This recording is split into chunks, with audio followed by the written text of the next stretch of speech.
Salut à toi et bienvenue. J'espère que tu vas bien, que tu as passé une excellente journée. Moi, ça va. J'ai passé une très très bonne journée. Alors,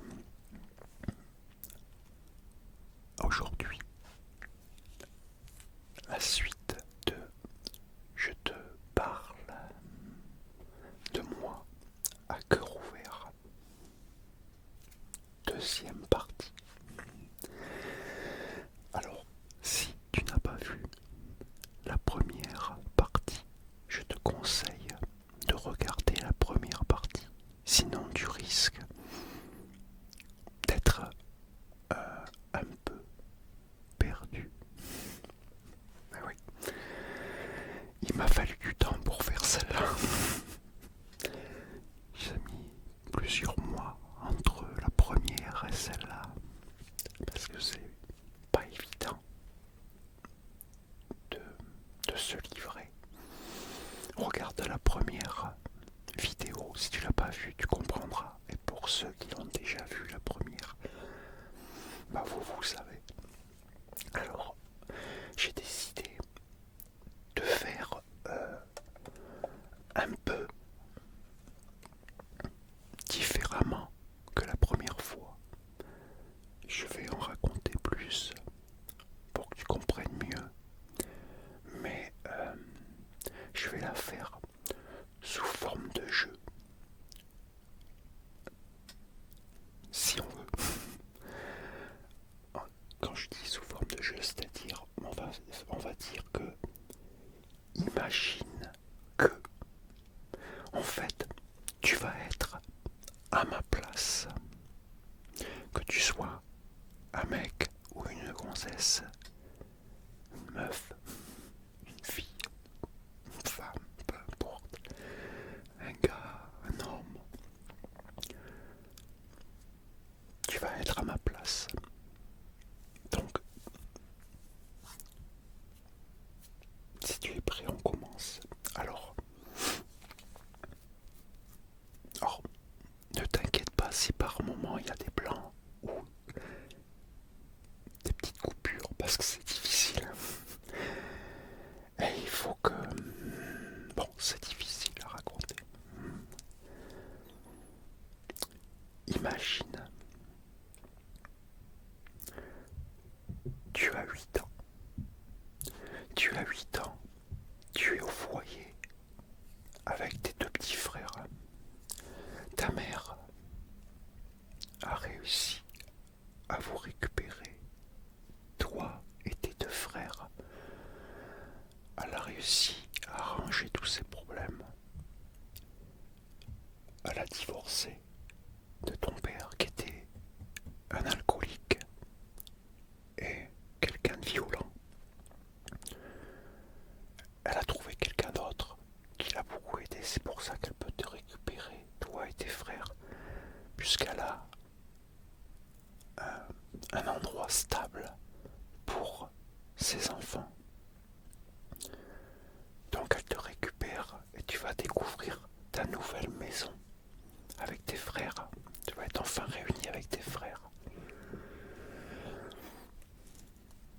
Donc tu vas découvrir cette nouvelle maison avec un jardin. C'est une maison mitoyenne avec ta propre chambre à toi. Tes frères, eux, ils ont une chambre pour eux deux.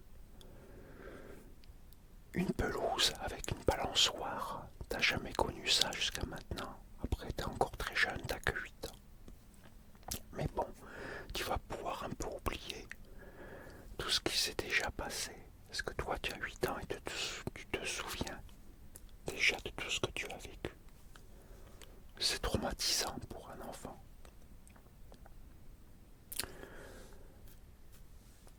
Tu vas découvrir cette nouvelle maison. Donc t'arrives,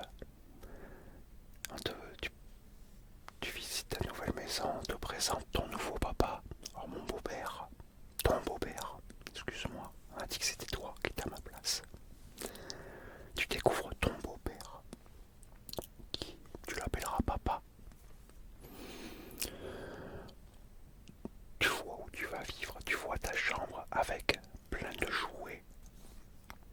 sur une table à côté du lit. Alors, faut pas oublier qu'on est dans les années 70. Les jouets à l'époque, ça n'a rien à voir avec ce qu'il y a aujourd'hui. Mais t'es super heureux, toi, pour toi c'est magnifique. Tes frères pareil. Après, une chose qu'il faut savoir, dans la première partie j'en ai parlé. Ce nouveau père que tu vas avoir, ton beau-père, il a quand même 25 ans de plus que ta mère. Il est d'une autre époque, d'une autre génération. Et voilà le problème, c'est que lui il a connu la guerre, il a participé à la guerre. Il a fait des choses atroces, il a vu des choses atroces. Et il a été aussi élevé entre les années 20 et les années 30. À cette époque-là, la discipline était très très sévère. Les parents étaient super sévères de toutes les familles, surtout les familles ouvrières. Surtout les familles ouvrières. Ça, tu comprendras plus tard pourquoi je te dis ça, que je mets un point sur ça. Donc voilà. Donc tu découvres, voilà, ton nouveau chez toi. Tu vas pouvoir vivre une vie normale. Normalement. Ben non, ça va pas se passer comme ça. Les années vont commencer à passer. Toi, tu vas vieillir. Tu vas à l'école, en primaire. Alors, toi, t'as déjà 8 ans. T'as jamais été à la maternelle de ta vie. Tu rentres en primaire à l'âge de 8 ans en CP. Tu as 2 ans de retard sur tout le monde. Donc déjà, tu es désavantagé à comparer à tout le monde. Mais tu vas t'accrocher, tu vas vite apprendre, tu vas sauter des classes, t'apprends vite. Donc tu vas te faire des copains. T'es un peu plus vieux que la normale. Après, vu que tu auras sauté des classes, tu vas rattraper les autres. Bref, tu commences à prendre de l'âge, tout ça. Et comment tu vis? Comment ça se passe chez toi? Tu commences à te poser plein de questions. Parce que tu vieillis et tu vois comment ça se passe dehors. Tu vois comment tes amis, tes copains et tes copines, ils sont chez eux. Et comment ça se passe chez toi. Ou quand tu vas chez ta grand-mère. Parce qu'à chaque vacances, ta grand-mère vient te chercher, elle t'emmène chez elle en vacances avec tes oncles et tes tantes qui sont encore jeunes. Puisque ta grand-mère a eu 8 enfants. Ton grand-père est mort jeune, tu avais 8 ans quand il est mort. 8 ou 9 ans. Je crois que c'est 8 ans. Je sais plus. Tu étais très jeune, donc tu te rappelles les souvenirs de ton grand-père, mais quand tu étais vraiment avant que tu ailles dans les foyers. C'est loin. Et donc, tu as ta grand-mère qui a encore plein d'enfants qui sont jeunes, qui vivent chez elle. Et elles viennent te chercher, toi et tes frères, pour que tu passes tes vacances. Et toi, tu vois la différence quand tu es chez ta grand-mère et quand t'es chez toi. Donc, tu fais la comparaison. Par exemple, pour aller au lit. Non, on va commencer par le réveil plutôt. Le réveil. Tu te réveilles. Tu n'as pas le droit de te lever. Ni tes frères. Pas le droit de sortir du lit. Tu dois attendre, et tes frères, que tes parents viennent vous chercher pour vous faire descendre et pour pouvoir déjeuner. Pas le droit de faire de bruit non plus. On descend, déjeuner. Déjeuner tous ensemble. Pas le droit de parler à table. Interdit. Il faut s'asseoir, le dos droit, bien collé à la table, les deux mains sur la table. Quand tu manges, bouche fermée. Et pas un bruit. Tu ne dois pas faire de bruit avec ta bouche. Tout ça pour tous les repas.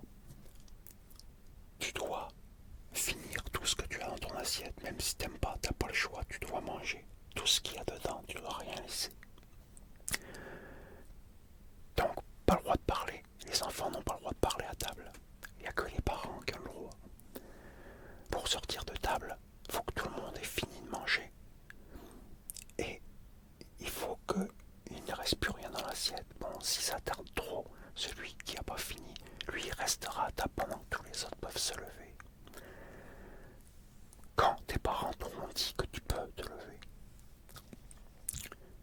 tu dois prendre ton assiette, tu prends tout et tu amènes à laver et tu fais la vaisselle. C'est comme ça pour tous les repas. Le soir, coucher 8 heures. T'as pas le droit de regarder le film le soir. Non. C'est coucher 8 heures tout le monde et pas un bruit. Tu vas dans ta chambre, tu dors. Pas le droit de jouer dans ta chambre, rien du tout. Non. C'est pour dormir. Donc déjà tu vois tout ça. Quand t'étais au début, à 8 ans, quand t'arrivais, t'étais très jeune, t'en rends pas compte. Mais là, t'as commencé à vieillir et tu vois tout ça. Et tout ça, ça te travaille. Tu te dis comme c'est pas normal. Rien que le petit déjeuner. Le petit déjeuner, tu as un bol avec une cuillère de chocolat du style Bengo, Nesquik, dans de l'eau, pas du lait. T'as pas le droit au lait, c'est dans de l'eau. Et du pain sec, pas de beurre, pas de confiture, du pain sec. Et quand tu vas chez ta grand-mère, tu as droit à de la ricorée, une cuillère de ricorée dans un grand bol de lait, plus du sucre. Et tu manges des gâteaux, tu manges des petits, ce qu'on appelait ça des casse-croûtes à l'époque, ça se vend encore. Ça s'appelle casse-croûte, c'est pour le petit déjeuner, c'est des céréales, c'est super bon. Quand tu trempes, ça fond tout seul. Tu as ça au petit déjeuner chez ta grand-mère. T'as pas le droit, chez toi, t'as pas de gâteau, pas de tarte. Chez ta grand-mère, tous les jours, à 4 heures, ta grand-mère a fait des tartes tous les jours. T'as des barres de tarte pour le goûter. Tu as de la limonade. Chez toi, t'as pas de limonade, c'est de l'eau. Tout ça, tu vois la différence, tu te dis pourquoi chez moi, on en parle ça, qu'ils ont de l'argent, tes parents ont de l'argent pourtant. Mais voilà, tu as pas ce que tu as chez ta grand-mère. Et quand tu discutes avec tes copains, tes copines, tu vois que chez eux c'est pareil. C'est comme chez ta grand-mère. Donc, plus tu vieillis et plus tu as du mal à encaisser. Et les punitions. Alors les punitions qui te rendent où tu ne comprends pas. Parce que tu as des punitions. Tu fais la moindre petite bêtise. Alors les gros mots, pareil. Interdire de dire des gros mots. T'as pas le droit de dire aucun gros mot. C'est la punition directe. Alors les punitions, ça a été les fessées. Fesses à l'air, à cul nu. On disait ça à l'époque. Fessées. En vieillissant, vu qu'on sentait moins, c'était le martinet. Après ça a été la règle. Une grande règle en plastique dur qui cinglait bien. Et après ça suffisait plus. On est passé au nerf de bœuf. Alors le nerf de bœuf, si tu sais pas ce que c'est un grand bout de bois torsadé, bien rigide, bien dur, avec un grand clou qui traverse. C'est ce qu'on se sert pour les vaches, qu'on se servait à l'époque pour faire avancer les vaches. Ben, ça, sur les fesses. Donc voilà, c'était les punitions. Et les tartes dans la figure. Les tartes en pleine tranche, ça y avait droit. Donc à chaque fois que tu faisais une bêtise, tu morflais, tu prenais une branlée. Et il y avait les punitions plus sévères, qui étaient... Aujourd'hui on dirait que c'est de la torture, même le reste, tout ce que je t'ai dit. Mais c'était les trucs de l'époque. Lui, mon beau-père, c'est comme ça qu'il avait été élevé. Donc, voilà. Les punitions les plus sévères, c'était dans un coin, à genoux, les mains sur la tête, et tu restais pendant des heures. Et quand t'avais fait vraiment une très grosse bêtise, t'avais droit à la même punition, mais cette fois dans la cave. On te mettait dans la cave, les genoux à nu, à genoux par terre à nu, dans du blé, sur du blé, les mains derrière la tête, face au mur, dans le noir, dans la cave. Et tu restais pendant des heures. La douleur était insoutenable. avec les grains de blé qui te rentraient dans la peau. Quand tu discutais avec tes copains, avec tes copines, eux, ils n'avaient pas des punitions comme ça chez eux, jamais. Tu vieillis et tu supportes plus tout ça. Tu en as marre. Et tu finis par fuguer. Tu t'en vas. Tu t'échappes carrément. Et bon, tu vas finir de nouveau dans un foyer. Par contre, cette fois, ça ne sera plus un foyer pour l'enfance. Tu vas être dans un foyer de jeunes travailleurs. De foyer de jeunes travailleurs, entre guillemets. C'est ce qu'ils s'appelait à l'époque, foyer de jeunes travailleurs, mais en fin de compte, c'était un foyer pour jeunes délinquants. Parce que toute la majorité des jeunes qui étaient là-bas, une grosse partie était traumatisée. Et une autre, c'était des délinquants, des voyous. Toi, tu es complètement innocent. Tu te retrouves là-dedans. Alors, qu'est-ce qui va se passer? Eh bien, tu vas changer. Petit à petit, au début, tu vas morfler terrible. Au tout début, tu te fais tabasser. Désolé pour le bruit des motos, il y en a qui s'amusent de foutre le bordel, je suis désolé. Mais c'est tellement difficile de faire cette vidéo que je ne peux pas couper, alors donc excusez-moi par d'avance pour les bruits qu'il pourrait y avoir. Ce que je l'ai refait, là celle-là, j'espère que c'est la bonne. J'ai refait je sais pas combien de fois, c'est tellement difficile parce que je dois me remémorer tous ces souvenirs qui sont vraiment plus que pénibles. Mais je tenais à le faire pour que vous sachiez. Vous comprendrez, vous allez comprendre à la fin. Mais surtout pour moi aussi. Ça m'aide aussi pour... J'oublierai jamais, c'est sûr, mais bon, ça aide. Bref, on revient. On est tu es au foyer. Voilà, t'as atterri au foyer. Alors, par contre, tu es quelqu'un de timide. Tu es anxieux. Tu vas morfler. Tu es petit en plus, tu n'es pas très grand, tu es maigre. Là, ça va être l'enfer. Tu vas vivre l'enfer. Tu pensais que c'était un enfer ce que tu avais vécu chez toi. Comment c'était la vie que tu supportais plus. Bah, tu vas t'apercevoir que tu aurais préféré continuer à vivre ce que tu avais vécu jusqu'à là. Parce que là, tu vas vivre pire. Tu vas te faire tabasser. Au début, c'est tous les jours. Tu vas en prendre plein les dents.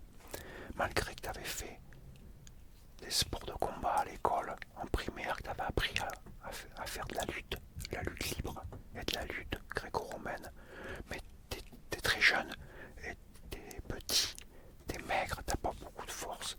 Ça te sert à rien en fait.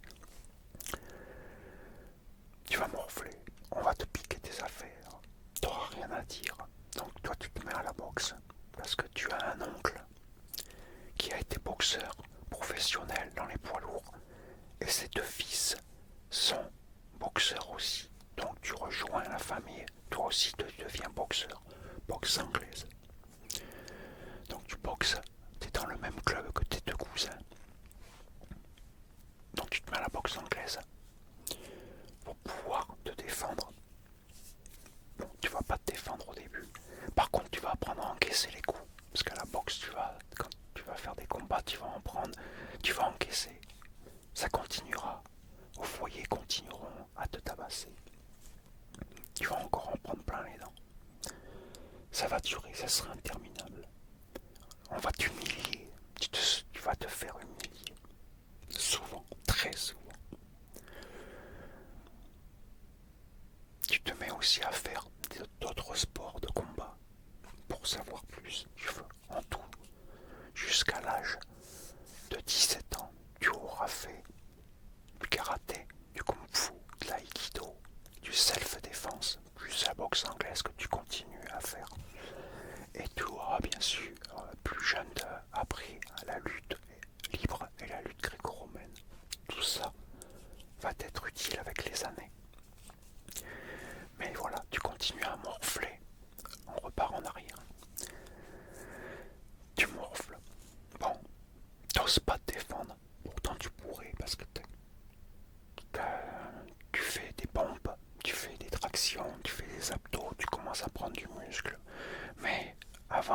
15 ans, t'es toujours petit et maigre. Il va se passer 2 gros événements qui devront te changer ton comportement. Tu vas passer à 2 doigts de la mort à 2 reprises. Entre 14 et 16 ans, ça va se passer. La première, ça passera en hiver, en début de soirée, en fin d'après-midi, en plein hiver où il fait déjà noir, en ville.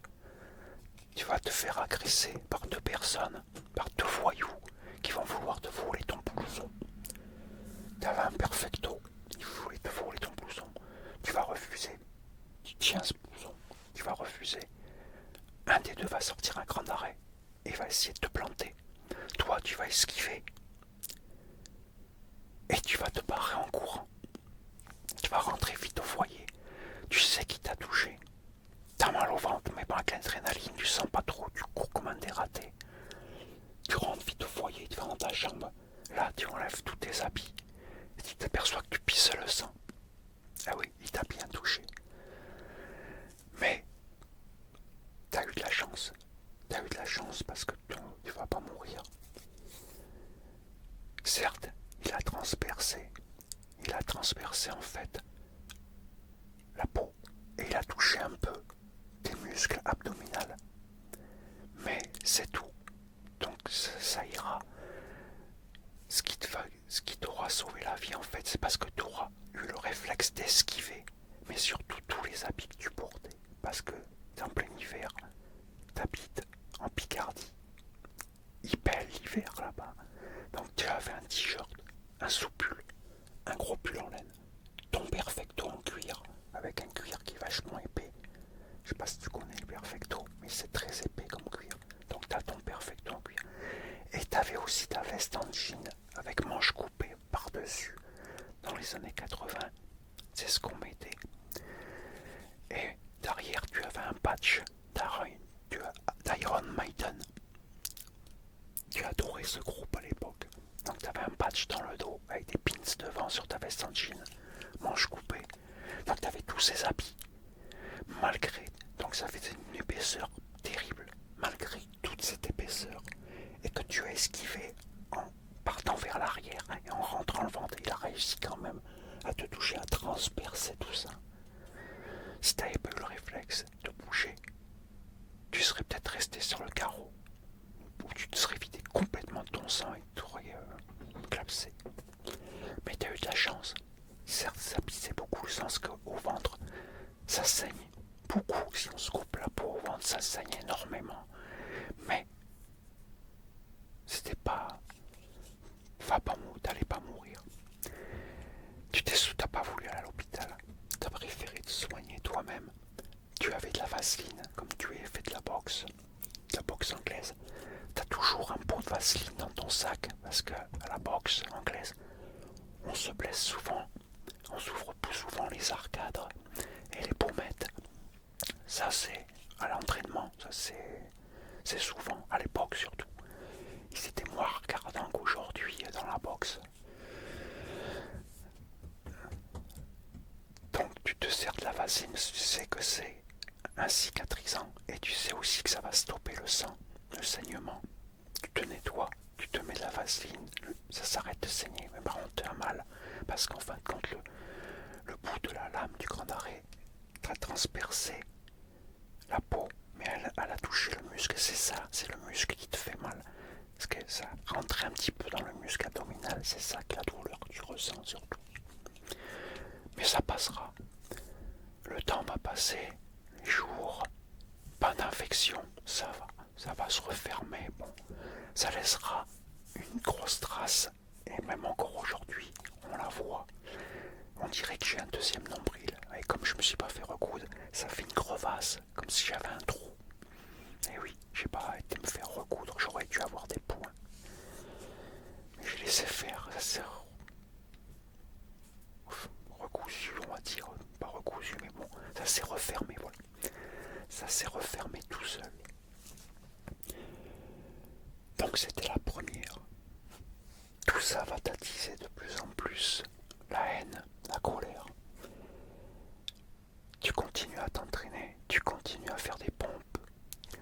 Et entre 15 et 16 ans, tu vas avoir une grosse poussée. Tu vas grandir, t'inquiète. Où tu étais tout petit, d'un seul coup, tu vas monter à presque 1,80 m. Et tu as pris beaucoup de muscles. Tu commences à plus te laisser trop faire. Mais tu t'es pas encore rebiffé. Et là, tu vas subir une deuxième agression. Cette fois, tu aurais pu vraiment y passer. Tu vas encore avoir de la chance. Un mec, là, ça se passe dans le foyer. Le mec, il vient, un ancien, un mec qui va presque avoir 18 ans. Il a 2 ans de plus que toi. Toi, t'as 16 ans. Il veut te braquer, il veut te prendre tes affaires. Toi, tu lui dis non, pas question.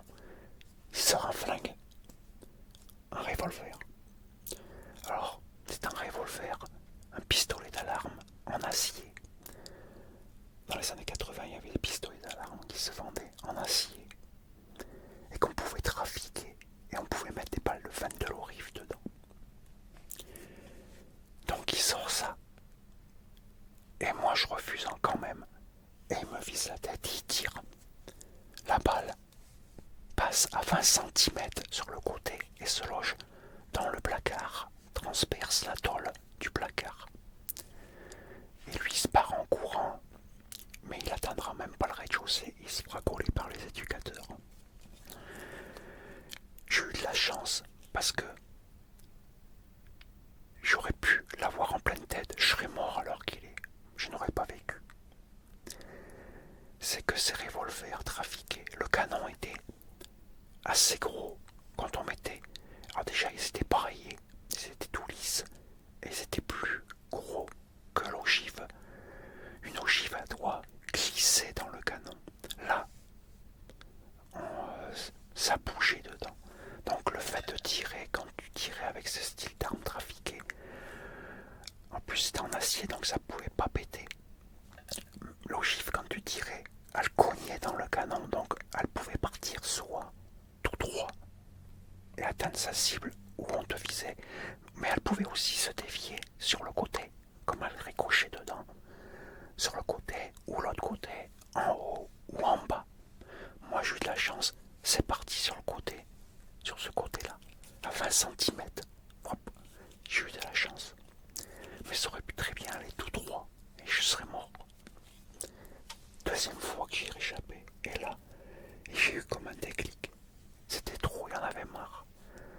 2 jours après, je revenais d'un entraînement de boxe, le soir, 9 h du soir. Et là, un ancien du foyer, un qui m'avait tabassé un nombre incalculable de fois, vient encore pour essayer de m'humilier ou de m'agresser. Cette fois, je me laisse pas faire. Je discute même pas, j'ai encore une directe, je l'ai mis KO. Il est KO, il tombe, il bouge plus. Les éducateurs, ils viennent et tout. Bref, de là, c'était le commencement. J'avais décidé de plus me laisser faire et je me suis aperçu que j'avais beaucoup plus de force que je pensais. Sauf que jusqu'à là, je n'avais jamais osé me défendre. Et là, le soir même, dans la nuit, j'ai été voir 3 autres, les plus anciens, qui m'avaient foutu des branlées à plusieurs reprises, et j'ai été leur foutu une branlée dans leurs jambes, dans leur plumard. Et de là, j'ai commencé à manger. Tous ceux du foyer qui m'avaient un jour fait quelque chose, ils ont tous ramassé. Je me suis vengé de tous. Plus ceux qui avaient déjà quitté le foyer, je les ai retrouvés en dehors. Et à partir de là, ça a été l'escalade. J'avais complètement changé.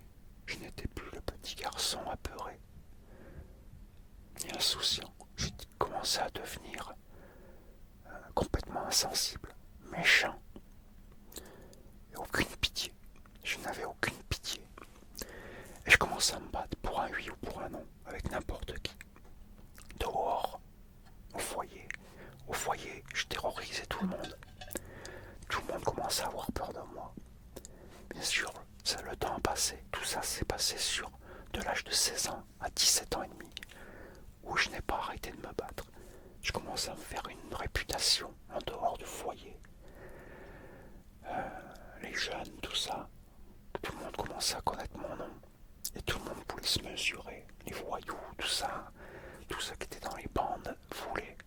mesurer à moi.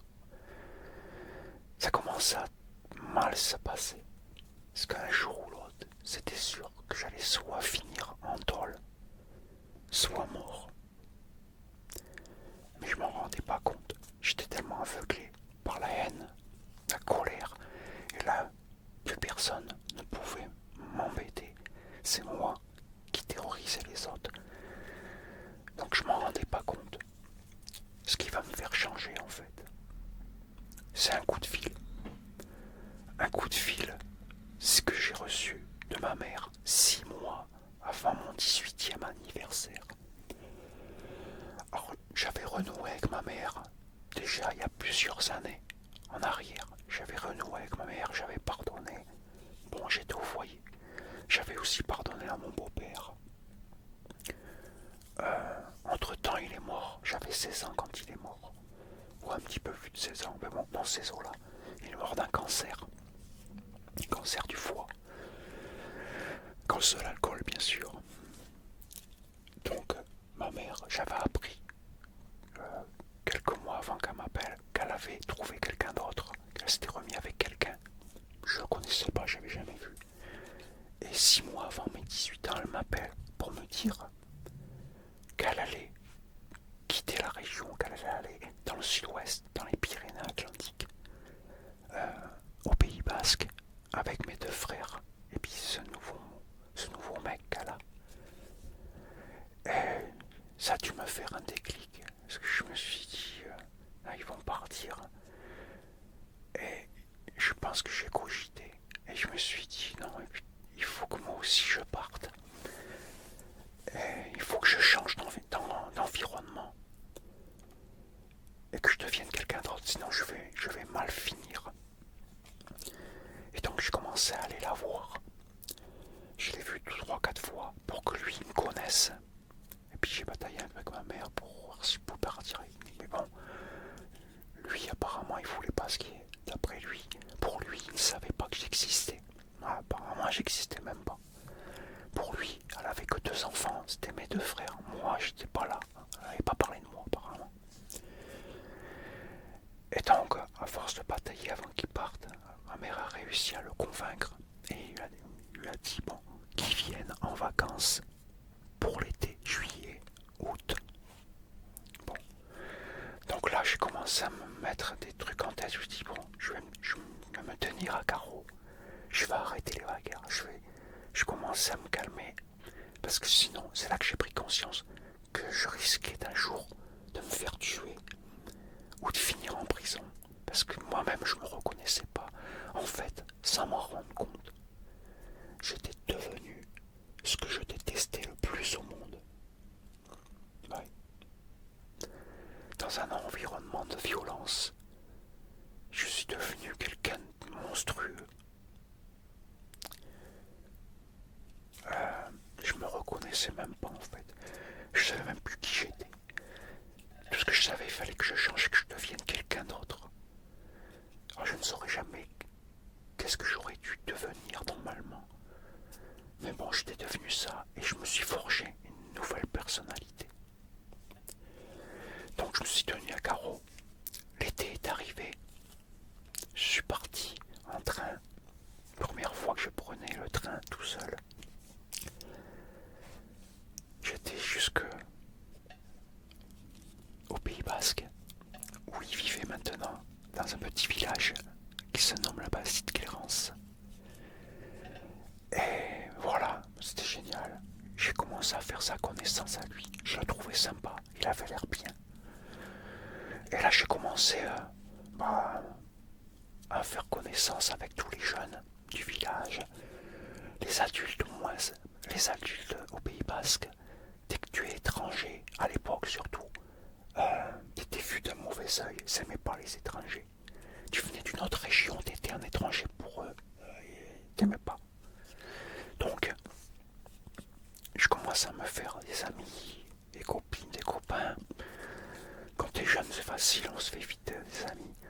Et le seul adulte qui va devenir un ami par la suite sera un patron, le patron d'un bar, hôtel, restaurant, en plein centre du village. de la Bastide-Clérance, qui lui n'est pas natif de là, il vient de Bretagne. Il a racheté le bar, restaurant et hôtel. Et sa femme est espagnole. Il n'y a pas longtemps qu'il est marié. Et là, lui vient de Bretagne. Donc on s'est vite entendu. Moi aussi je suis un étranger. Lui aussi, on était d'une autre région. Et lui aussi, il a eu beaucoup de mal à se faire accepter quand il est arrivé. Et malgré qu'il était commerçant. Mais bref. Donc lui, on est vite devenus amis. Il m'a offert du travail pendant que j'étais en vacances. Pour les fêtes de la Bastide. Parce que là-bas, au Pays Basque, les fêtes de village sont super importantes. Et donc j'ai tenu le bar. Une extension de bar, c'est dans les villages au Pays Basque. Dans les bars, on sort toutes les tables, les chaises, et on rajoute un comptoir supplémentaire pour les gens, parce que les gens ils viennent, puis ça picole à bloc. Moi je connaissais pas ça. Et donc, je fais le barman, je brosse pour lui pendant les 3 jours de fête. Donc, j'étais bien avec lui, je m'en suis fait un ami en fin de compte. Et je te dis ça parce que ça va te servir plus tard. Tu comprendras pourquoi. Donc voilà. Donc je passe l'été entier. Et puis bon, j'apprends à le connaître, lui. Ce nouveau beau-père, on va dire ça. Hein, mon nouveau beau-père. C'est ton nouveau beau-père. T'apprends à le connaître. Tu le trouves sympa. Et puis bon, tu vois qu'il picole quand même. Mais bon, ça va. Ça a l'air... il est joyeux. Bon. Et il raconte des anecdotes. Il y en a une que tu vas retenir. D'anecdote. Il va te raconter une anecdote. Parce qu'il a un statut d'handicapé. Il est handicapé aux yeux de la loi. Et il s'amusait à chercher la bagarre dans les bars. C'est une anecdote qu'il te raconte. Dans le nord, où il habitait, à Saint-Quentin, il s'amuse à chercher les problèmes à des gens pour que les gens rétorquent et le cognent dessus pour après pouvoir porter plainte contre eux. Et il faut savoir que la loi, alors je sais pas si elle a changé aujourd'hui, mais à l'époque, mais même aujourd'hui je crois que c'est toujours pareil, si tu as le malheur de toucher une personne handicapée, même si c'est elle qui t'a cherché, c'est toi qui donnes le premier coup. Tu l'as dans l'os, tu auras tous les torts et tu ne faut surtout jamais taper une personne qui a un statut d'handicapé. Tu as tout contre toi. Même si t'es pour te défendre, t'as tout contre toi. Encore plus si c'est toi qui donne le premier coup. Et même si c'est lui qui te donne le premier coup, je crois que t'as aucune chance de t'en sortir. Donc il faut faire très attention. Aujourd'hui aussi, je suis sûr que ça existe encore. Il y en a qui s'amusent, qui sont l'esprit tordu et qui s'amusent à chercher les embrouilles. Donc il faut pour ça qu'il faut mieux éviter les embrouilles quand il y en a. Ou quand quelqu'un te cherche, il faut mieux l'éviter. Il faut mieux éviter. On ne sait jamais sur qui on peut tomber. Donc ça, ce truc-là, tu le gardes en tête. Parce que plus tard, ça va te servir, tu vas comprendre. Lui, il t'a dit une anecdote comme ça. Il a peut-être pas pensé. Mais toi, ça va rester dans ta tête, ce truc-là. Bref, l'été se termine. T'es majeur. Eh oui, t'es né le 27 août. Tu es majeur maintenant. Tu repars. Tu dois repartir. Et là, ta mère t'annonce. Ouais, ton beau-père veut t'annoncer quelque chose. Je dis ok. Avant de partir, il me dit, bon écoute, rentre à Saint-Quentin, tu rentres au foyer, mets tous tes papiers en ordre et reviens ici avant de partir à l'armée. Oui, parce que tu dois partir le 1er octobre, tu t'en vas à l'armée, parce que tu as devancé l'appel. Donc, t'es content, tu te dis, ça y est, c'est bon. Tu rentres au foyer, tu règles, tu signes les papiers, t'es majeur, comme quoi tu t'en vas, tu fais tes valises. Tu as pris 2 semaines pour régler tous tes problèmes et tu redescends au Pays Basque avant de partir à l'armée. T'es super content. ça commence à bien se passer comme tu l'avais prévu. Tu vas enfin pouvoir avoir la vie que tu devrais avoir. T'es heureux. Là, on arrive au moment où tu dois partir à l'armée. Donc, ta mère et lui, ils t'amènent à la gare pour aller prendre le train. Et lui, il te donne de l'argent en disant ouais, tu en auras besoin à l'armée, comme t'es militaire, t'as besoin d'argent. Tu trouves ça super sympa, tu te dis cool, ces gens est super gentil. T'es super content, tu te dis ah, ta mère, elle a trouvé quelqu'un de bien. Quoi.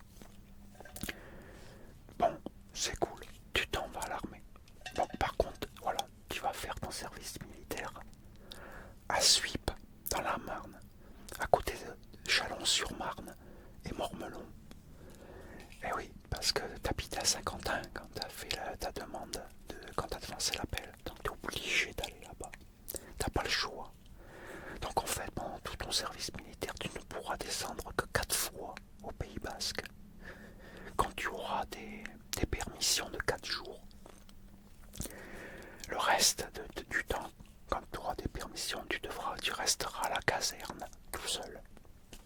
Pendant que tous tes camarades seront partis, eux, en permission.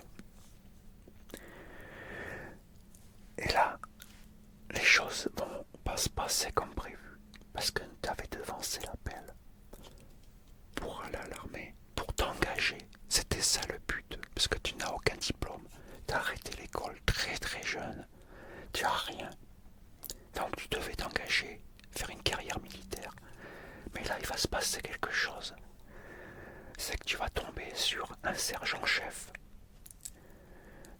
En fait, tu vas faire tes classes. Et ils vont, pendant tes classes, au début, ils vont s'apercevoir que tu serais idéal pour être dans la police militaire. Donc tu feras qu'un seul mois de classe et on te mettra dans la police militaire. Et il y a 2 personnes qui dirigent la police militaire. Tu as un capitaine et un sergent-chef. Alors, je dis sergent-chef parce que c'est ce que les gens connaissent le mieux. Mais en réalité, toi, tu es dans l'armée de terre, dans l'artillerie. Et dans l'armée de terre, dans l'artillerie, un sergent-chef, l'équivalent, c'est maréchal des logis, chef. Mais on va dire sergent-chef, vu que c'est ce que les gens connaissent le plus. Et ce fameux sergent-chef, lui, c'est l'instructeur en combat. Et tout ce qui est armes, tout ça. Mais surtout en combat. Il a plus de 10 ans d'expérience dans l'armée. Toi, t'as que 18 ans, parce que t'as devancé l'appel. Donc t'es super jeune, t'es plus jeune que tous les autres. Et tu vas humilier ce sergent-chef. C'est pas sans le vouloir. Toi, t'as pratiqué beaucoup de sports de combat. Tu sais te battre. Et il va s'avérer que t'es meilleur que l'instructeur. Et toi, t'as à peine 18 ans. Lui, il a pratiquement la trentaine. Et t'es meilleur que lui. T'en sais plus que lui. Et tu vas l'humilier en fait. Et ça va faire rigoler tout le monde. Et il va vite le prendre mal. Il sera humilié. Et là, il va plus pouvoir te blairer. Et là va commencer qu'il va te mettre des bâtons dans les roues. Il commencera par, parce que toi t'étais là pour t'engager, mais aussi pour passer tous tes permis de conduire. Parce qu'à l'armée tu peux passer tous tes permis de conduire gratuitement. Et tu voulais tous les passer pour t'ouvrir plein d'ouvertures. Lui il va te mettre des bâtons dans les roues et tu ne pourras jamais passer aucun permis. Il t'aura complètement bloqué. Impossible de passer aucun permis de conduire.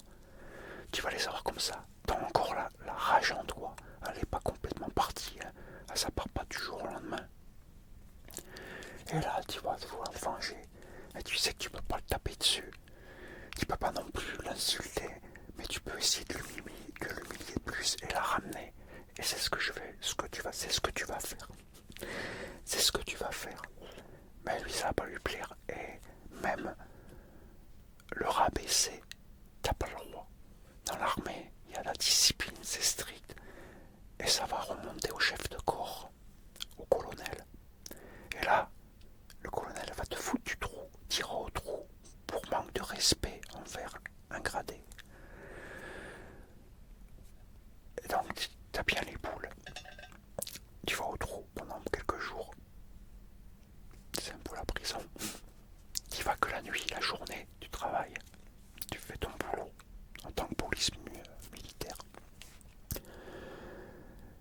Et donc lui, il continuera par contre à te chercher. Et il va commencer à te contrecarrer pour l'engagement. Il va apprendre que tu veux t'engager. Il va le savoir par quelqu'un qui va moucharder. Et là, il va te contrecarrer. Et là, ça va monter. Je vais recommencer à l'humilier. Plus fort que moi, que toi, on va dire. Tu vas continuer à l'humilier. Et là, c'est terminé. Tu vas encore aller une deuxième fois au trou. Heureusement pour toi, c'est une année où on va élire le président. Donc, il y a l'amnistie. Donc, tu ne feras pas d'arabe. Les jours de trou vont sauter. Mais, résultat, tu auras gagné quoi? Tout ça parce qu'un mec ne pouvait pas te blairer. C'était un gradé, c'est l'armée, c'est comme ça. Tu finiras l'armée sans aucun permis. Et impossible de t'engager. On te refusera de t'engager. J'apprendrai plus tard, tu apprendras. Désolé, on a dit que toi t'étais moi. Tu apprendras plus tard qu'en fin de compte tu aurais pu t'engager mais ailleurs. Par exemple, où tu vivais maintenant, que tu étais redescendu au Pays Basque, tu aurais pu t'engager dans les parachutistes par exemple, en tant que police militaire.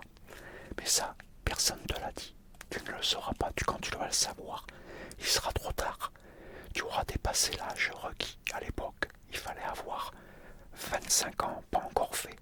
Il fallait avoir 24 ans. Presque 25, mais il fallait pas que tes 25 ans soient faits. Mais ça, tu l'apprendras qu'après. Donc bref, donc voilà, ça se termine, tu repars au Pays Basque. Tu vis chez ta mère et ce nouveau beau-père. T'as les boules. Ça c'est déjà... L'âge adulte commence mal pour toi. Et donc, ça fait 15 jours que t'es rentré. Bon, t'en profites. Hein, tu récupères, tu commences à profiter de cette nouvelle région, de ta famille. Et là, tu as ce nouveau beau-père qui vient te voir. Puis qui te dit, bon, écoute, ça fait 15 jours que t'es revenu. Maintenant, écoute, il faut que tu trouves du travail. Tu peux pas rester à rien faire. Moi, je pensais que j'avais un peu de temps pour le temps de m'adapter, connaître la région, Non. Il me met un ultimatum. Il te met un ultimatum. Il te dit, tu as 1 mois pour trouver du boulot. Sinon, tu dégages. Alors, toi, tu es dans une région que tu ne connais pas. Tu connais personne. Tu es loin de la ville. Tu es à 40 km des villes, les grandes villes, c'est-à-dire Bayonne, Anglet, Biarritz, les villes où tu peux avoir du travail. Alors qu'est-ce que tu fais? Tu vas commencer à essayer de trouver du boulot, mais t'as rien, t'as pas de permis, tu n'as pas de véhicule, t'as pas d'argent, tu connais personne. Cette région est inconnue pour toi. Mais tu cherches quand même dans les villages, mais bon, t'es un étranger, donc personne ne veut t'embaucher. Il y en a même qui ne veulent même pas te parler. C'était comme ça à l'époque, hein. Les Basques qui sont... attention, aujourd'hui ils ont changé, c'est plus pareil. Mais à l'époque, voilà, fin des années 80, c'est comme ça. Tu cherches, mais tu trouves pas. Et heureusement, t'as de la chance, c'est que tu as ce patron de bar qui vient de Bretagne. Tu t'es fait un ami. Tu parles avec lui, tu te confies à lui. Et lui, il te dit, écoute, si vraiment il te vire, moi j'ai des chambres, viens là. Tu auras un endroit pour dormir. Tu pourras manger en échange. Tu tiendras le bar, tu m'aideras à la cuisine ou à nettoyer les chambres. Tu me donneras un coup de main pour payer ta chambre et les repas. Je dis cool, je suis sauvé. Si on cas me vire, et puis bon, c'était ce qui allait arriver parce que j'avais encore rien trouvé. J'avais fait tous les villages aux alentours à pied. J'avais été faire tous les villages à pied parce que j'avais aucun moyen de... J'avais même pas un vélo. Rien à faire. Je sais pas, le mois c'est cool qu'il m'avait donné. J'ai rien. Du coup, j'ai dû dégager. J'ai pris mon sac avec mes affaires. Je suis parti. Et donc,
ça déjà, c'est vraiment, c'est très dur, vraiment très dur.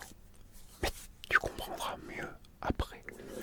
Donc là, je t'en dis pas plus. Il faudra voir la troisième et dernière partie pour comprendre mieux. Déjà, toi, tu sais à quoi t'en tenir. Si t'as vu déjà la première partie, tu sais à peu près à quoi t'en tenir. Mais t'en sais beaucoup plus maintenant. J'espère que ça t'a plu. Que ça t'a pas trop mis le cafard, j'espère. Mais moi, je te dis, écoute, à très bientôt pour une nouvelle vidéo. Et en attendant, porte-toi bien et surtout prends soin de toi car c'est vraiment